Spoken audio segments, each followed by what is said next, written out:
Olá, a partir de agora você acompanha conosco uma conversa com o senador Paulo Paim e nós vamos falar sobre a proposta de emenda à Constituição que limita gastos dos recursos públicos, os gastos da União.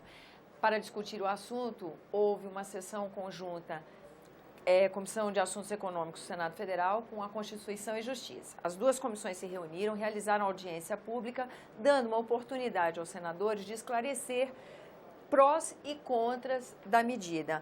Mas, na minha avaliação, pelo menos, senador, não foi uma reunião que dirimiu as diferenças, não. Né? Os expositores acabaram reafirmando as crenças que dividem as opiniões, não é isso? De que aumentou as diferenças. Aumentou? Porque cada um bateu de um lado e o outro bateu do outro lado. E quando os polos se chocam, a reação é maior ainda na população. Não tem como explicar, porque é uma conta que não fecha. Como é que você vai explicar? Vamos fazer aqui uma matemática bem fácil da população entender. Nós somos hoje em torno de 210 milhões de brasileiros. Uhum.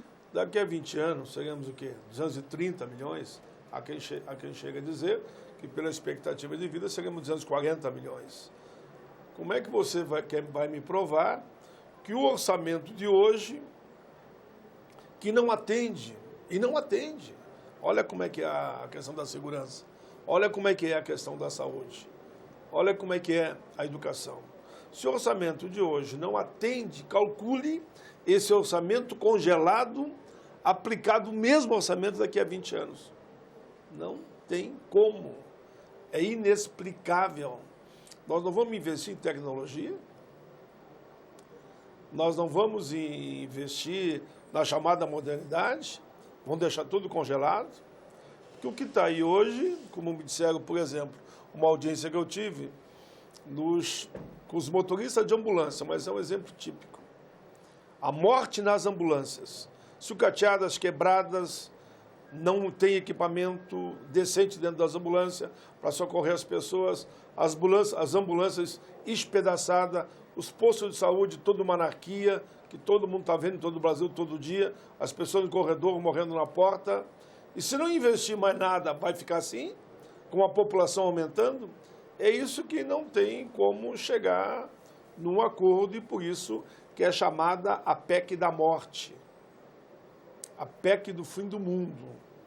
Então há quem diga que ela é inconstitucional, ilegal e imoral. Bom, a consultoria do Senado soltou um parecer dizendo que ela é inconstitucional.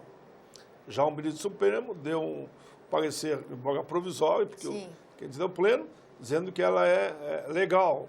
Os juízes, na audiência pública que eu promovi na Comissão do Trabalho, passaram lá diversos juízes, todos dizendo que ela é inconstitucional.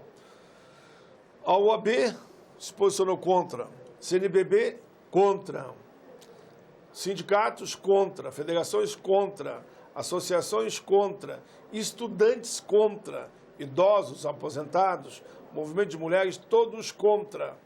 Quem é a favor dessa PEC? Segundo dizem, é só o sistema financeiro, porque eles não terão prejuízo. Serão os únicos que continuarão tendo lucros bilionários. Então, nós vamos fazer o contraponto, trazendo as coisas dessa audiência pública para cá. O argumento mais forte seria o seguinte: olha, ou a gente administra o que tem, ou não vai ter para ninguém. Isso não é um argumento forte? As contas estão desajustadas, a bagunça aqui está grande, as despesas crescem ano a ano sem que o crescimento da economia acompanhe. Então, assim, ou a gente administra, muda a gestão, ou não vai ter para ninguém. O senhor acha que isso é uma falácia? Botar falácia nisso, cara de pau até deles. Pela sua expressão, não precisa nem responder. Esse argumento eu ouço há mais de 20, 30 anos aqui no Parlamento. Por exemplo, um dos argumentos que a Previdência vai falir e quebrar. Que diz que é o próximo passo, inclusive, é o próximo ajustar passo. a Previdência e passa e por aí CLT, também, né, que não vai ter reajuste para os aposentados, com essa PEC 241, chamada PEC 30 aqui, não vai ter reajuste para servidor, não vai ter reajuste para ninguém. E eles sempre dizendo que estão falidos. Por que não cobram os grandes devedores desse país? A elite mesmo, os poderosos, bilionários, não chegam a 5%. Sabe quanto que eles devem para a União? 1,6 tri. Sabe quantos é a sonegação aqui nesse país? Em torno de 500 bi. Se desse estrutura, não digo que vai zerar a sonegação, a corrupção, o desvio de tributos, impostos, daria para arrecadar mais 300 bi. Sairia do patamar que a gente tem hoje, né? Com certeza, resolveria o problema. É só cobrar. E eles não querem cobrar. E olhem, manda publicar, pede para eles publicar a lista de quem deve. É só grandão. Grandão mesmo é bilionário. Não é classe média, não é riquinho, e muito menos pobre, né? É só bilionário que deve. E os dados estão aí. Quem publica é a Anfip, é os auditores fiscais, é os analistas fiscais. E ninguém quer cobrar. Não quer cobrar, porque são aqueles que financiaram o governo que está aí. E aí, então, o desafio seria muito mais a gestão, fiscalização dentro da gestão do que... Somente isso. Gestão e aumentar fiscalização. E por que não fazer a própria auditoria da dívida cidadã, que a Fatorelli fala tantas e tantas vezes, que nós buscaríamos, aí sim, um rumo, um eixo para um projeto de nação. Ô, senador, outra coisa que a gente ouviu muito na comissão, nessa audiência conjunta, foi a questão da reforma tributária. Que a reforma tributária, que o sistema tributário é um sistema complexo, que precisa melhorar, que o pobre acaba pagando proporcionalmente muito mais imposto do que o rico. Aqueles exemplos que dão. Helicóptero paga IPVA? Não paga. As lanchas, os barcos dos famosos, paga IPVA? Não paga. Quem paga mesmo, quem contribui mesmo são os pobres. Porque no feijão, no arroz, no telefone, está tudo embutido. Em torno de 40% tu paga mais ali do que o preço final, que seria o produto. Enquanto que os poderosos, se fizesse uma reforma decente, por exemplo, por que não tributar as grandes heranças e grande fortuna? Mas quando eu digo grande herança e grande fortuna, pessoal, não é o senhor não que tem uma fazendinha aí, não é nem você não. É aquele que tem fazendas e fazendas, né? Aquele que fatura milhões, o pai e a mãe que deixou um apartamento. Claro, não é porque quando a gente fala isso, eu vou pagar mais, não. É pagar aqueles que realmente são poderosos, são bilionários e não sabem nem o que fazer com tanto dinheiro e não só negam aquilo que devia pagar em matéria de tributos e impostos. Mas aí isso gerou uma pergunta lá na comissão várias vezes. Por que é que nos 13 anos do governo do PT essa reforma não foi feita? E qual é a resposta para isso? Não faço porque a maioria aqui não deixava, a mesma maioria que deu golpes. Tu não pode fazer reforma tributária sem passar pelo Congresso. E essa maioria conservadora que está no Senado e na Câmara, naturalmente não permitiu que nós fizéssemos as reformas que a gente queria fazer. Por isso que não aconteceu.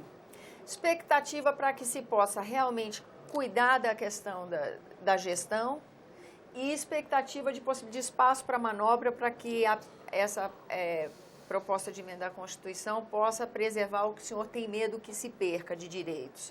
Qual é a possibilidade? Olha, quais são as minhas maiores preocupações? Estão tramitando no Congresso. Projeto da terceirização. Isso é uma esculhambação generalizada, mexe no direito dos trabalhadores. Flexibilização da CLT, né? Terceirização da atividade entre capital e trabalho. Significa o quê? Que você não terá mais carteira de trabalho assinada nessa ou aquela empresa. Vai ser como é aqui mesmo no Congresso. Aqui tem a tal de Qualitec, por exemplo, uma empresa terceirizada, que os funcionários não eram do Congresso, demitiu todo mundo e não pagou. Eles andam aí como zumbi praticamente dentro do Congresso, os 480, perguntando quem vai pagar eles. O Senado não quer pagar e a empresa também não quer pagar. Isso é o exemplo que é a terceirização. É onde mais morre gente por acidente, onde mais tem sequelas no acidente no trabalho, onde mais tem fraude, sonegação, malandragem, não pagam nem a Previdência. Por exemplo, o salário deles é 40% a menos do que aquele que está na empresa matriz. Isso é a terceirização e estão querendo votar aqui. Eu estou resistindo porque sou relator. Trabalho escravo. Estão querendo votar aqui, eu estou resistindo porque eu sou relator. Negociado em cima do legislado. Não vale mais a lei, paga o trabalhador. Só vale o que negociar entre as partes. O tal de trabalho intermitente. O que é? Trabalho por hora. Você trabalha aqui ou ali numa fábrica, terminou às 8 horas, passa na boca do caixa e recebe às 8 horas. Não tem vínculo empregatício nenhum. 13º, férias, horas extras, fundo de garantia, previdência, nada vai ter. Está aqui o projeto para ser votado. Eu que não estou deixando votar porque já obstruí. e a terceirização estão loucos para votar. Frente a esse quadro e com esse Congresso conservador e com um executivo, esse governo que está aqui, não foi eleito pela população e entrou por via indireta, eu estou muito preocupado. Para mim só tem uma perspectiva que eu vim falando há muito tempo. Seguir as eleições diretas, eleger um governo decente, e eu espero que isso aconteça em 2018 e um Congresso melhor do que esse que está aqui. Até lá vamos sofrer muito, infelizmente vamos ter 2 anos de muita dificuldade, muita dificuldade. Nós vamos nos estabelecer aqui quase numa trincheira de resistência, só não deixar que eles retirem mais direito ainda dos trabalhadores, dos aposentados e do nosso povo. Ou seja, projeto como o da regulamentação da terceirização, o senhor prefere que a votação dessa matéria ocorra pós-2018? É possível? Qual a minha preocupação? Que o Supremo Tribunal Federal começou agora também, mais do que nunca, a legislar quando o seu papel é julgar.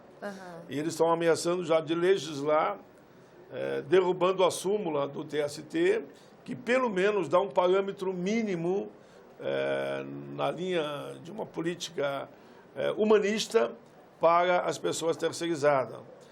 Se eles ameaçarem de votar, nós vamos ter que votar aqui. Eu estou com o relatório pronto, se for necessário, nós vamos ao voto com as dificuldades todas que teremos. O ideal seria o Tribunal Superior não interferir em matérias que competem ao Legislativo e nós votar essa matéria o ano que vem.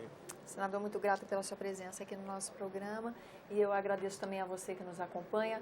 Lembrando que esse é o programa Argumento e você é nosso convidado a fazer sugestões e críticas ao trabalho da TV Senado pelo 0800 61 2211 e uma ligação gratuita.